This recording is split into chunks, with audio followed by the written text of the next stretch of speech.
Welcome to the Love, Laugh, Live Chat show with myself and the gorgeous Dav Ubi. So Pyar Karo Haso Te Jug Jug Jiyo Wala show. So this show is about how to love with passion, how to laugh with pleasure and how to love with peace. And ਇਹਦਾ ਮਤਲਬ ਹੈਗਾ ਆ ਪਿਆਰ ਕਰੋ ਸਾਰੇ ਦਿਲ ਦੇ ਨਾਲ, ਹੱਸੋ ਦਿਲ ਭਰ ਕੇ and ਜਿਓ ਸ਼ਾਂਤ ਦੇ ਨਾਲ. So my name is Devinder Ubi. I'm a life and spiritual coach, and sitting next to me my beautiful co-host. And my name is Gurdyal Garcha and I'm an empowerment and resilience coach.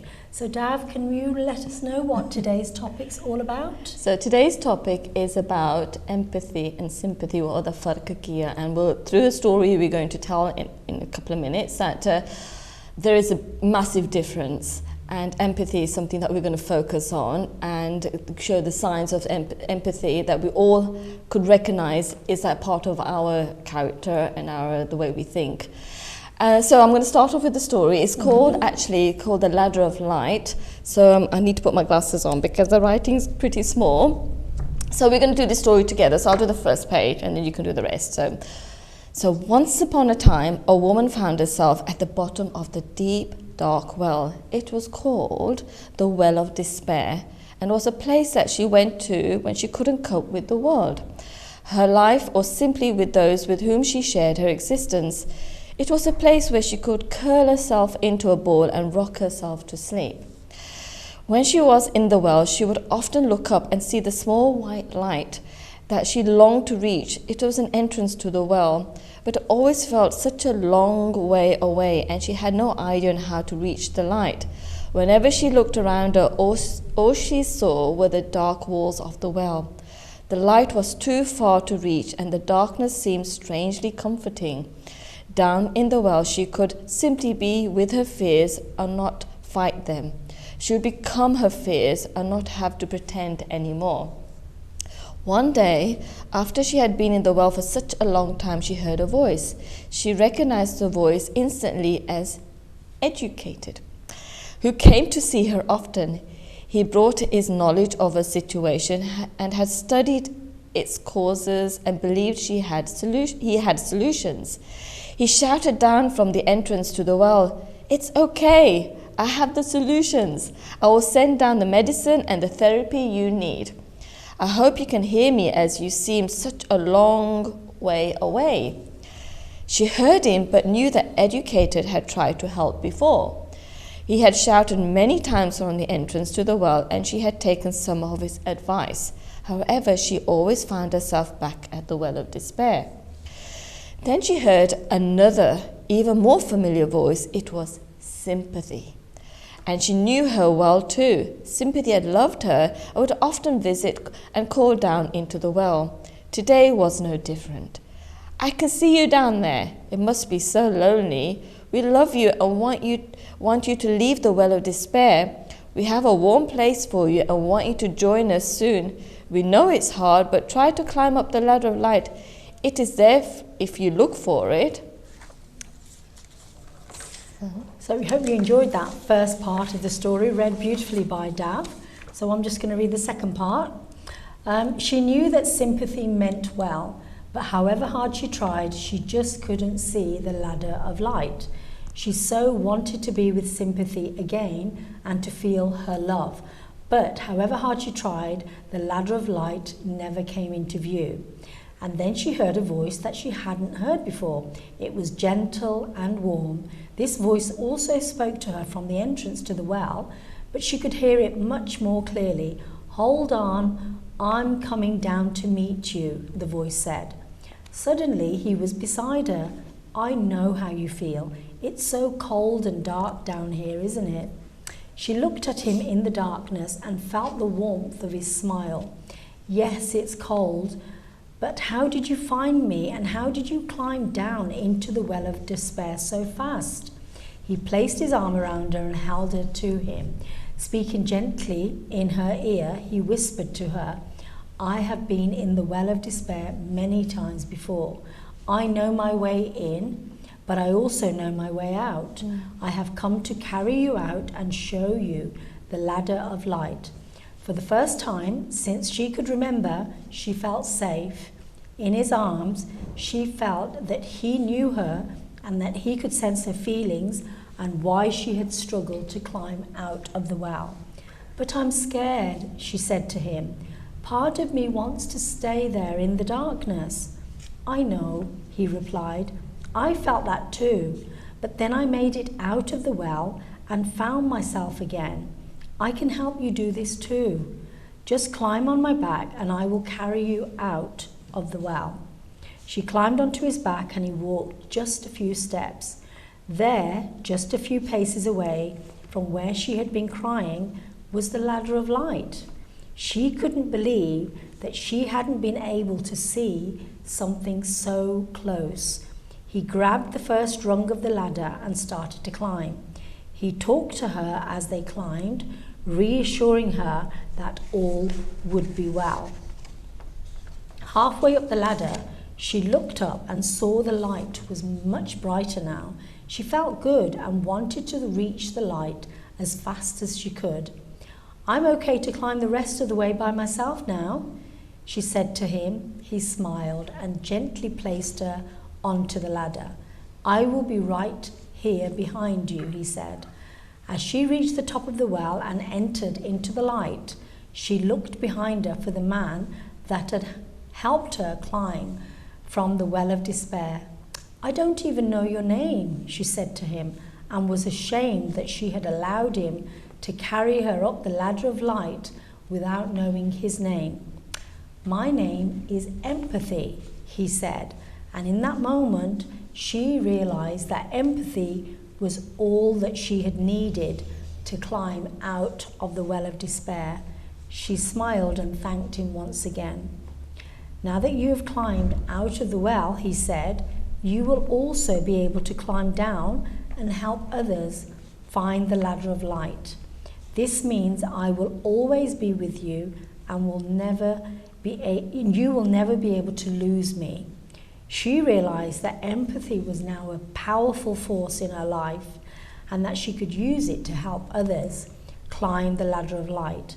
Her life now had true meaning, and she was grateful for her encounter with empathy, and she never feared the well of despair again. So now, I hope you really enjoyed that story, The Ladder of Light. And I'm sure there's a lot of you that will have resonated with it.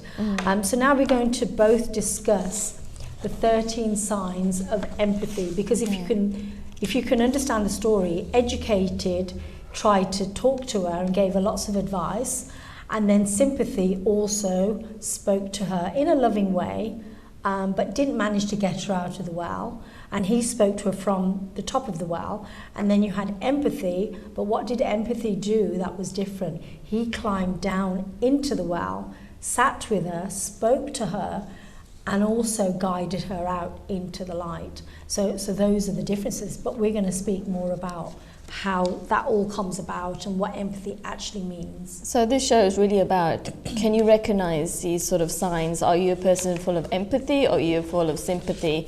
Because obviously through that story, you want to be a person who's full of empathy, because that's where the real healing and real support comes from. And sometimes we don't realize that. And also how people behave towards you. Are they really being sympathetic or empathetic? So we know where the true support is coming from. So understanding empathy. So many people treat empathy just like being superhuman, having power like reading people's minds. They often brag about their empathetic abilities, and not because they genuinely care about people, but because they need something to make them feel special. So real empaths, on the other hand, do not need titles or superpowers, because they know that empathy is a gift as well as a curse. At its core, empathy is a very complicated human emotion. According to the Encyclopedia of Social Psychology, it is defined as understanding another person's experiences by putting yourself in their place.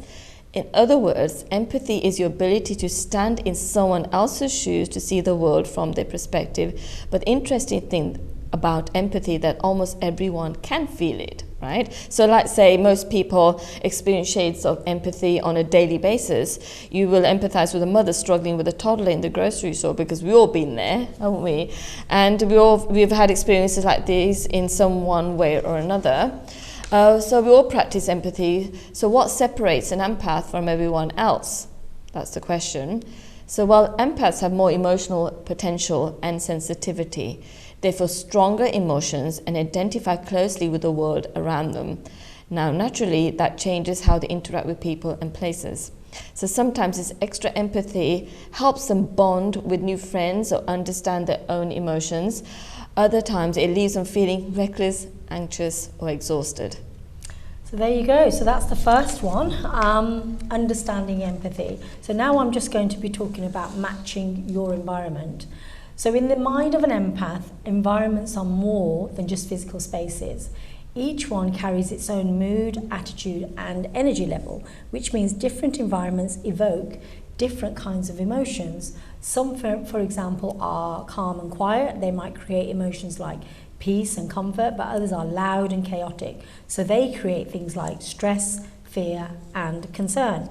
If you are an empath, you may pick up on these emotions the moment you enter the room. Then mirror those emotions with your own mood and energy. This happens because empaths absorb and reflect their environment, even if those reflections drive them crazy. I mean, that happens to us, doesn't it? Yeah. How many times do we say that then we enter a room? We're fine before we enter the room. As soon as we enter the room, we start to feel like anxious, or sometimes even the heart rate goes up, or suddenly you feel sweaty. You just feel like all of a sudden, for no reason at all, you just start to feel, geez, like I don't know what it is. Yeah. But then you step out the room and you're fine. So what was that? We just somehow absorbed the energy. Somebody in that room could have been feeling so much fear, anxiety, that sometimes we pick up on that. That's what empaths, when they say sometimes it's a gift, or sometimes it can be seen as a curse, because we start to feel all their fearful thoughts and whatever memories they have. So basically, sometimes it can mean that when you walk into a room, that it could be the difference between feeling light, or it could be the difference between feeling really heavy. So whatever's happening in that room, you can actually pick up on that on an emotional level. And you may not have been aware of it before, but now that we're talking about it, you might actually think about it that little bit more. Even if you're talking to somebody on the phone. Yeah. They might say, but something tells you you're feeling a bit, there's some yuckiness you feel inside, isn't it? And you can pick up on that energy. You can understand it to a much deeper level than most people. So the source of support. So does everyone come to you for advice? So that's a question. If you think about it, it is no secret that empaths are fantastic listeners. They genuinely care about what people are saying. They take the time to understand their problems and identify with their struggles. And the operative word there is identify with their struggles. It may feel natural to you, but that kind of support and validation is hard to find. But something else separates an empath from any other good listener. Empaths don't just sit there quietly. They don't just smile and nod along. They are actively involved in the conversation, and they try their best to respond in meaningful ways. Empaths know there is a big difference between sympathy and empathy. Now this is where we're going to talk about sympathy and empathy. So if you think about sympathy, and do you remember we're going to do the phone call thing? So I've lost somebody, and I'm grieving. So you're going to call. So I'm pretending I'm somebody who's going to sympathise with you. So this is somebody who's got just understands just how to sympathise. Yeah. So I'll call you and I'll say, oh, I heard about your brother-in-law passed away. How are you feeling? Hope everything's okay. Yeah, it's okay. It's all good. So I was hoping that. I could be there with you, but I'll try if I can come over. But I'm calling just to say, I'm really sorry about what happened, and those sort of things. I know that does happen. I know he wasn't well for a while, but I just wanted to call and just let you know, I'm really sorry what's happened. Okay, thank you for that. Okay, so that's me sympathising. She's gone through a loss. And so now I'm going to be a person who really empathises with what's happened with her. So I'm going to call you somebody who's got the virtues of being an empathic person. So, hello, Sashrikal, how are you? Okay? Yeah. Well, no, I'm not that great, to be honest. I truly understand. Must be feeling awful because the moment I could just feel the pain, and I just kept understanding how must be feeling so. The sadness must be consuming you, and I really feel it. And I know I've got work till 1 o'clock, but straight after work, I would like to spend some time with you, if that's okay. Oh, thank you. That would be so kind of you. And is there anything else I can do? You know, I know you must be busy with everyone. I can pick up something, but I just want to let you know I really do feel your pain, because it's something I experienced, and I know it's not an easy process, but I'll be there as much as I can. I want to help you get through this process, but you're not alone. Sachi, I duly understand the pain you're going through and the grief you have to go through, and it is a process we have to deal with, but I'm there with you. Thank you so much. And I'll see you soon as I finish work. Thank you, thank you. So if we just think about that situation, and I'll just explain it a little bit. So somebody who's sympathizing is somebody who, so ਜਦੋਂ ਅਸੀਂ ਕਹਿੰਦੇ ਕੋਈ sympathy ਕਰਦਾ ਆ ਕਿ ਉਹਨਾਂ ਨੂੰ ਦੁੱਖ ਹੈਗਾ ਆ ਪਰ ਇੰਨਾ ਨਹੀਂ ਦੁੱਖ ਹੈਗਾ. So basically ਉਹਨਾਂ ਨੂੰ on an emotional level they're not feeling any of your pain or you know your grief or anything like that. So they're doing something that they feel is a duty. So they're making the phone call, and then as soon as they put the phone down they will get on with their life. ਉਹਨਾਂ ਨੇ ਗੱਲ ਕਰਕੇ ਅਫਸੋਸ ਕਰਕੇ ਕਹਿਣਾ ਵੀ ਹਾਂ ਵੀ ਬਹੁਤ ਔਖਾ ਹੋਇਆ this ਤਾਂ ਉਹਨਾਂ ਨੇ ਫੋਨ ਜਦੋਂ ਰੱਖ ਦੇਣ ਉਹਨਾਂ ਨੇ ਆਪਣੀ life they will continue with their life as normal. But ਜਿਹੜਾ ਫਿਰ empath ਹੁੰਦਾ ਆ that person who called ਜਿਹੜਾ second ਸੀਗਾ ਜਿਹੜਾ ਇਹਨਾਂ ਨੇ ਕੀਤਾ ਸੀਗਾ, they will be so upset and they will feel your pain. ਉਹਨਾਂ ਨੂੰ ਇੰਨਾ ਅਫਸੋਸ ਹੋਊਗਾ, ਉਹਨਾਂ ਨੇ ਤੁਹਾਡੇ ਨਾਲ ਰੋਣਾ ਵੀ ਆ, you know, they will be upset for you. ਉਹਨਾਂ ਨੇ ਤੁਹਾਨੂੰ support ਵੀ ਇੰਨੀ ਦੇਣੀ ਆ ਕਿ ਹਾਂ ਵੀ ਉਹਨਾਂ ਨੇ ਕਹਿਣਾ ਵੀ ਕਿਹੜੀ ਘੜੀ ਮੈਂ ਤੁਹਾਡੇ ਕੋਲ ਆ ਜਾਵਾਂ ਵੀ ਕਰਕੇ ਮੈਂ ਤੁਹਾਡਾ ਦੁੱਖ ਵਡਾਉਣਾ ਆ. I want to be there for you. ਕਿ ਮੈਂ ਅੱਜ ਲਈ ਨਹੀਂ ਇਕੱਲਾ ਹੋਣਾ, ਵੀ ਇਹ ਨਹੀਂ ਹੈਗਾ ਕਿ ਮੈਂ ਅੱਜ ਆ ਕੇ ਅਫਸੋਸ ਕਰਕੇ ਮੈਂ ਮੁੜ ਕੇ ਚੱਲ ਜਾਣਾ. They want to be there for you continuously. So the difference is that with sympathy is somebody who is on the outside looking in, but the empath is on the inside of you looking out. So ਉਹ ਤੁਹਾਡੇ ਪੈਰਾਂ 'ਚ ਖੜੇ ਆ ਤਾਂ ਉਹ ਤੁਹਾਨੂੰ ਜਿੱਦਾਂ ਮੋਢੇ ਦੇ ਨਾਲ ਮੋਢਾ ਲਾਉਣ ਨੂੰ ਤਿਆਰ ਆ, ਪਰ ਜਿਹੜਾ ਸਿੰਪੈਥੀ ਕਰਦਾ ਉਹਨੇ ਬਸ ਮੂੰਹ ਹਿਲਾ ਕੇ they're gonna go. They're not going to be invested in your well-being, your mental health, your physical health. So they've just done something that they feel is a duty.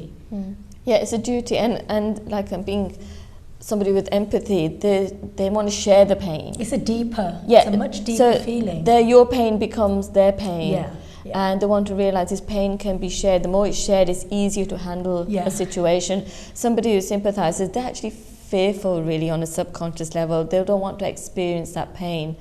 But they feel they have a duty and obligation. I will just sort of like be polite. It's a decent thing to do, you know. So, but they don't really want to go into the depth of the pain because they have some fear thing going on. So, or it could just be that some people haven't experienced what you're experiencing. So therefore they don't know how to be empathic. That's right. So that's another reason. So we're not saying that anybody who sympathizes is wrong or anybody who's empathizes is wrong or they're not right. that level of it's just their level of understanding. So just to continue, so most good listeners are sympathetic.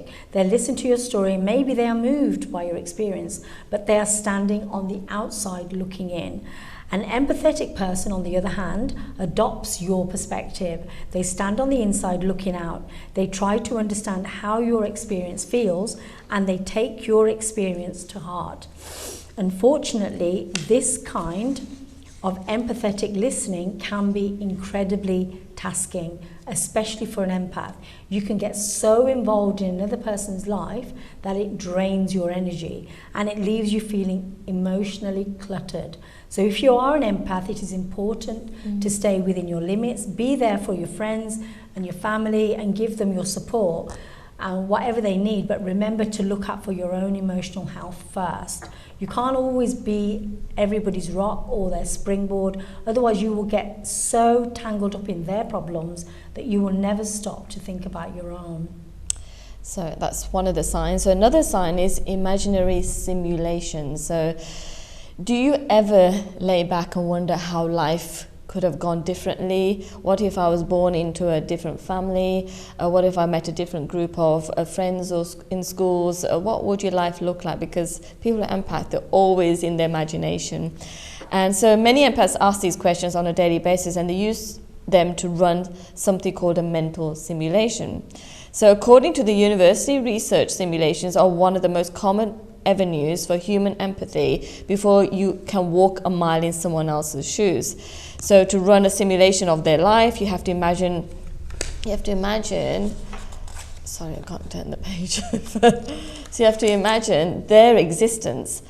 What must it be like first? You build a world, then you walk inside of it.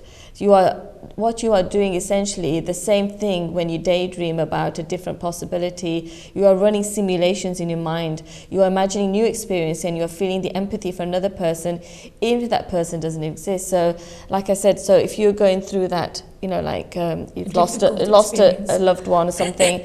So in my mind, I'm already got this simulation, this image in my mind that what are you going through, how are you getting up, to get that khaniya, binniya, you know, how are you feeling. So an empath will have all these images in their mind.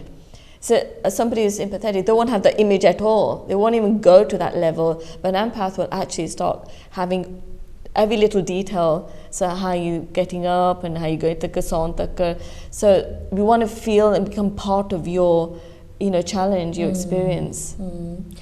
So the next one is deepening your relationships. So deepening your relationships, empaths will form special bonds with the people in their friendships. For example, they tend to be more intimate and emotional because empaths like to connect with people on a deeper level. You'll continue with that. So they like to embrace the little moments that shape you as a person and show you that they don't just like you, they really want to get to know you. That is why empaths tend to have a smaller number of stronger friendships. They take time to explore the people they have instead of searching for someone new. So empaths really focus on they focus on quality and not quantity. So because imagine if it was quantity, you can imagine all these emotions they'll be taking on. They won't survive, they won't live much longer, would they? And they feel really depleted. They were completely depleted. Yeah. They're feeling depleted enough just a few of those friends.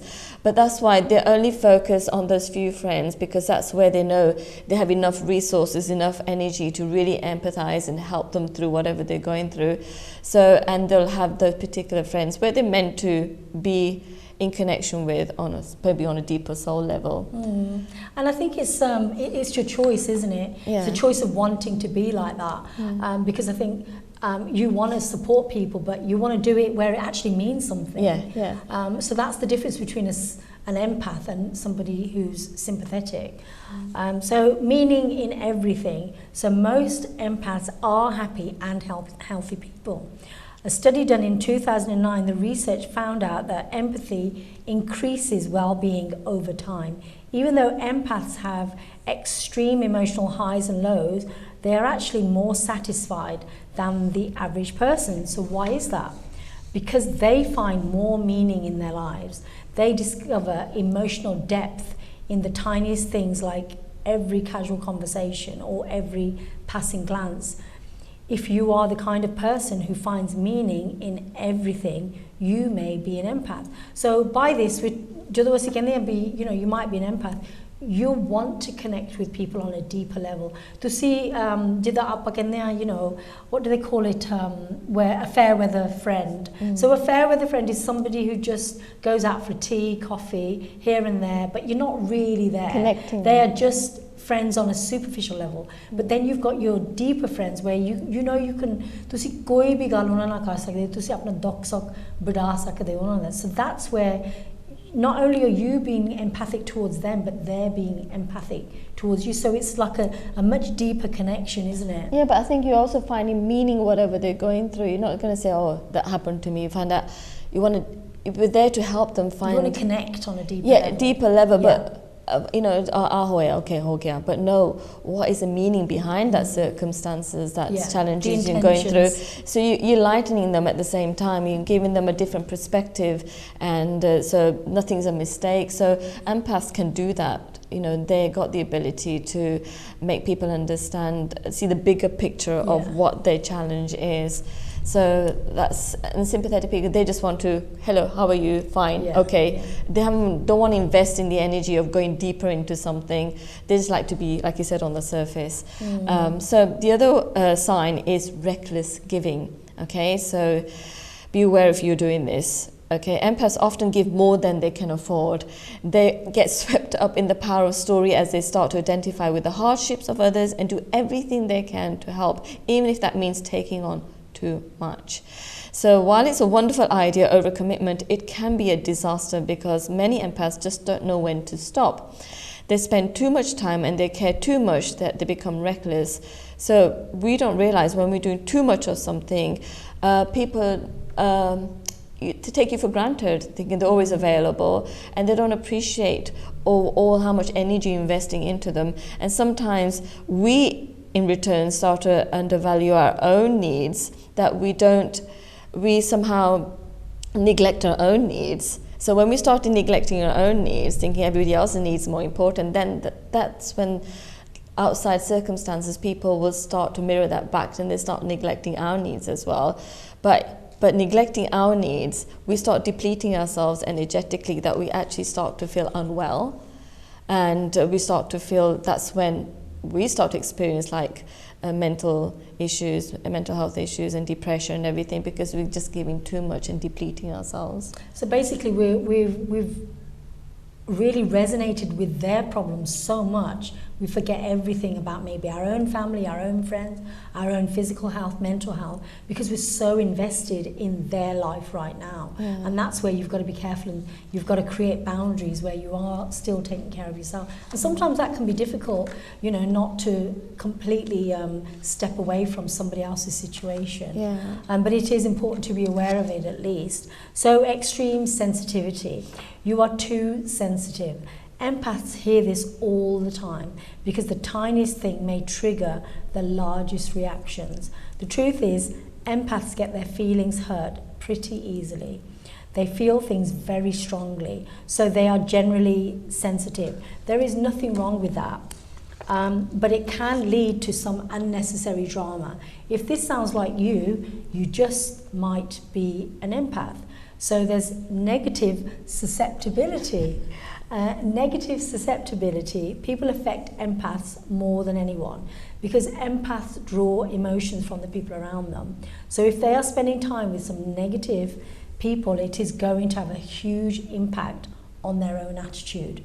The bad news is empaths are attracted to toxic people. You are drawn to their intensity and emotional volatility, even if these people drain your energy and constantly stress you out. Now, we had a lovely conversation. Well, it wasn't a lovely conversation. It was just a conversation. So basically... all my conversations with you are lovely. So if we think about this, where we're thinking about a narcissist person, somebody who loves to take, energy from somebody else, and then you've got an empath who loves to give energy. So this is a toxic relationship because one person just wants to take whatever you can give them, and then the empath wants to constantly give because that's what makes them feel good. But then there's an imbalance because if you think about it, you know, the empath is going to feel constantly drained. They're going to constantly feel on edge, whereas the narcissist is going to constantly feel empowered because they're taking energy from somebody else. So just be aware of that. If that's something that could be happening. That's usually is a dynamics. Usually that you find an empath is always they attract, you know, narcissist and a narcissist. They attract each other because they both need something of each other. So an empath, how it works against them because they're also in that place where they don't value, when they don't value themselves enough, when they got used to neglecting their own needs, they feel important, they feel their life is meaningful when they can give so much to someone. So they would attract a narcissist because a narcissist love to take. And so they haven't got nothing to give, but they love to take. So, but that's why it becomes too toxic. The relationship is an imbalance, so it becomes toxic relationship, but then codependency happens, and you know, it's real attachment happens, and then this is where the learning comes for both of them. They both need to attract each other. Both got a very deep wounds that they need to heal. That's why they attract each other as well. So why did the empath feels that the only thing they can feel valuable in their life, if they can please other people, they become people pleasers. That's the only way I feel loved. And obviously a narcissist, where they always had an issue of when they were young, where they felt abandoned and rejected. So they feel that they need that extra love from people to feel to be accepted. Yeah. So there's something happening deeper, that they need these inner zakham wounds that need to be healed. But this is when you become a super empath. We're talking about having a super empath. They become aware of their patterns, and their narcissists actually fear super empaths. Yeah, so that's an interesting one. So that's, again, and that is where, you know, you might think and be more aware of the kind of relationship that you may be in terms of whether you're an empath or whether you're a narcissist. I mean, obviously, this is going right down into personal trauma, wounds, but it is something that's worth, you know, giving yourself some kind of self-awareness on. I think that's interesting. So another sign, standing up for others. So do you stand up for others in need? Okay. Empaths are often the first to get involved because they empathize with people who are struggling. This comes from another study in 1990 in the journal called Motivation and Emotions, found that empathetic people have a powerful reaction to emotions like distress. While most people stand by and watch, empaths are much more likely to take action. So, like action in the sense like, well, like recent thing we did, like when I went to Africa and everything, and I actually saw people struggling, how they were struggling without water and something. So there, maybe as an empath, thinking, I need to do something, I need to do something. These people, how they're struggling without water, and because I'm at home, I look at my life is so easy and it feels unfair. You know, there, my empathic side came up thinking, I need to take action here. So we ended up doing a fundraising event. So that's a little example that you want to do something, you know, and if you don't do it, you know, you feel like something's not right here. Why did I end up in that place? There's probably a reason why I had to do this. You start making all these scenarios and stuff. Yeah, and I think part of being an empath means that you do feel guilty because you think you're so better off compared to the other person. And again, you are in the place of people pleasing, doing something that, you know, as much as the event was important, it's so important to do stuff like that. You know, we're not denying that. But again, there's an element of guilt in there. And that's when you know you're not coming from a place of love. Yes. But the next part is setting time limits. And because empaths, like we've just said, they just love to give. They're constantly giving. So if you are an empath, you probably are the first to go overboard and the first to get carried away. So like many empaths, you have to set firm boundaries for you and your time. You may say things like, I can only give you 10 hours this week, which to me that sounds like a lot. Or I need at least 3 hours for myself. These strict time limits keep you from giving too much control. Otherwise you would spend too much time on other people and not nearly enough time on yourself. And I think this is where, you know, if something's happened, you know, somebody's going through a really difficult time, but because you've associated and you've identified yourself with their trauma or their experience, you find it hard to step away because then you're not helping them. So whereas you want to constantly give, so even 10 hours, even though that sounds like a lot, you're still saving some time for yourself. So you've got to try and step away from the situation, think, well, they will be able to survive without you, but and maybe other people need to get involved so that you can actually recharge and, you know, work on what you need to do so that you're not sort of feeling guilty that I need to be there all the time. Yeah, so this actually leads to the last sign on this, that dependence on solitude. So empaths need space to stop, digest and think things through. So without these moments of solitude, empaths stay swept up in the moment.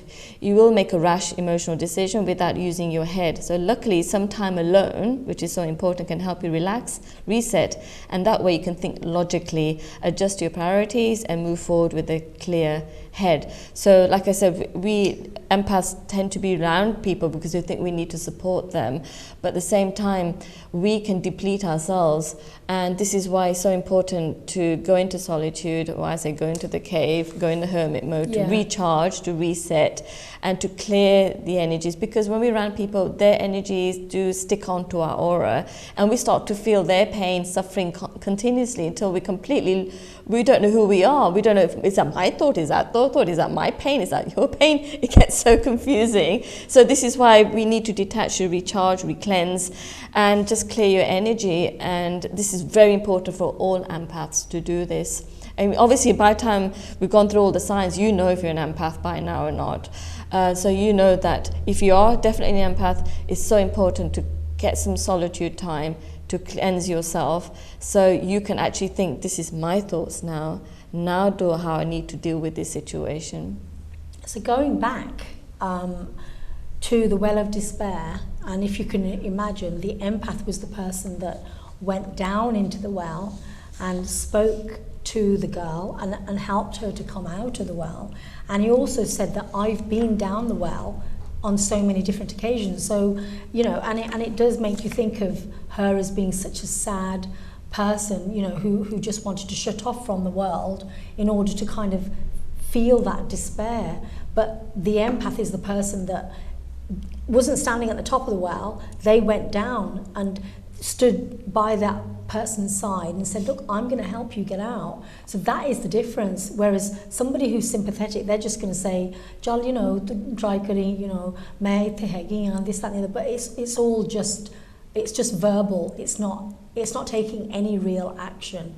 Yeah. So somebody who's an empath, they will go above and beyond. And again, it is so important to, you know, detach, because you need to kind of look at what your priorities are, your family's priorities, your friends, and so that you feel renewed and you're not just that person who's gone down into the well and you've decided to stay at the bottom of the well. Because I can imagine that could happen. If somebody that is a really good friend of yours has lost somebody, or a family member, you might feel like, well, this is where I need to be now. I can't continue with my life.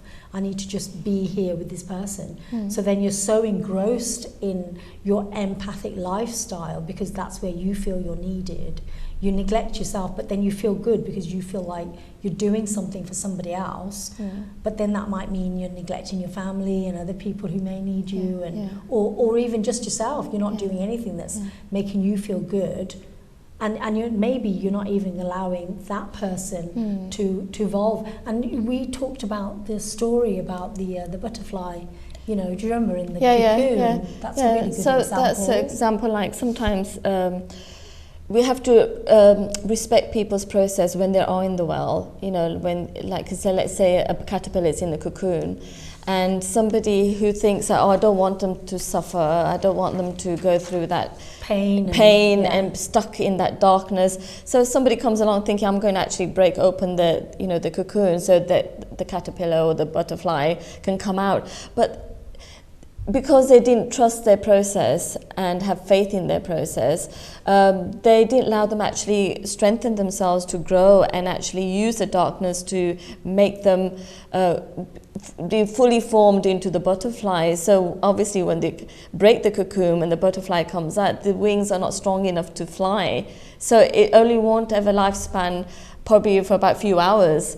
But there's somebody thinking, oh, I can't see them suffer. But somebody, an empath, you got to realize that you got to not hinder their growth, their journey of coming into that darkness, because in that darkness there is something beautiful happening. They've got to go through that process.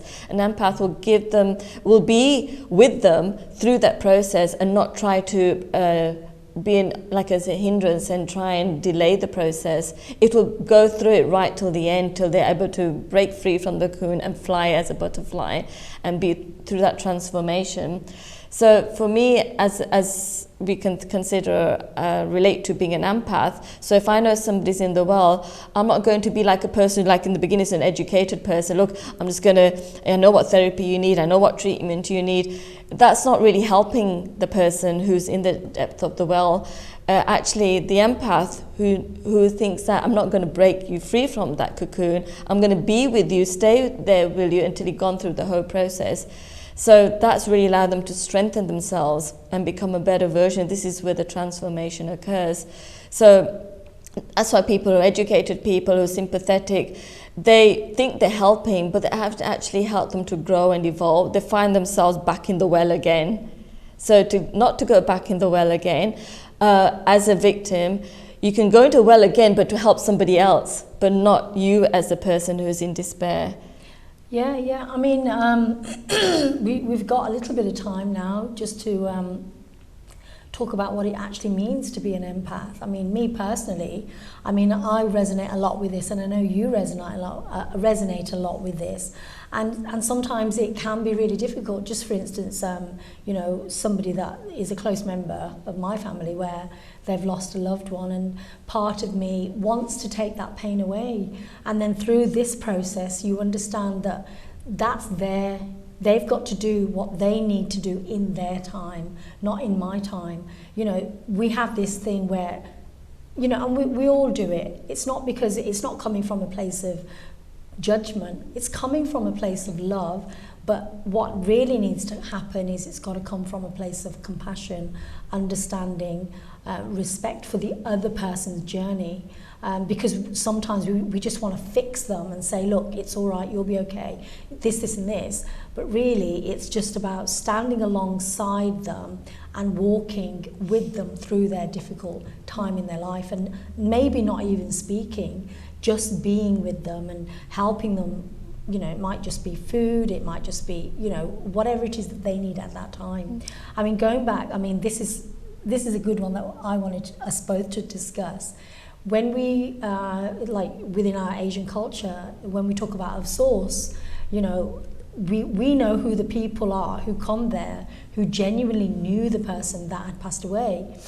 So here you've got the people who sympathize, ਜਿਹੜੇ ਲੋਕ ਜਾਂਦੇ ਅਫਸੋਸ ਕਰਨ ਤਾਂ ਉਹਨਾਂ ਨੇ ਮਾੜਾ ਮੋਟਾ ਗੱਲਬਾਤ ਕਰ ਲੈਣੀ ਆ, ਬਹੁਤ ਬੁਰਾ ਹੋਇਆ, ਬਹੁਤ ਨੁਕਸਾਨ ਹੋਇਆ, ਹਾਂ ਵੀ ਤੁਹਾਡੇ ਲਈ ਬਹੁਤ ਔਖਾ ਹੋ ਜਾਣਾ ਇਦਾਂ. So they're saying the things they feel they need to say. It's their duty, and they're doing what they feel they need to do. ਪਰ ਉਹਨਾਂ ਨੂੰ ਇੰਨਾ ਦੁੱਖ ਨਹੀਂ ਹੈਗਾ ਕਰਕੇ ਉਸ ਵੇਲੇ ਨਾਲੇ ਤਾਂ ਅਫਸੋਸ ਕਰਦੇ ਆ, ਪਰ ਫਿਰ ਉਸੇ ਵੇਲੇ they're talking about other stuff. They're talking about, oh, मैं आ देखा सी, आ होया सी, so they might gossip a little bit.